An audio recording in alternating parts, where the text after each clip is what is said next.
सबु पुआंकर गोटे रोग हुंती देखे मुह पाई गले थरुटे आउ देबिनी रखे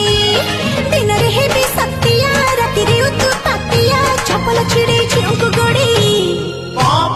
किए से गढ़ी लझी अंकुलो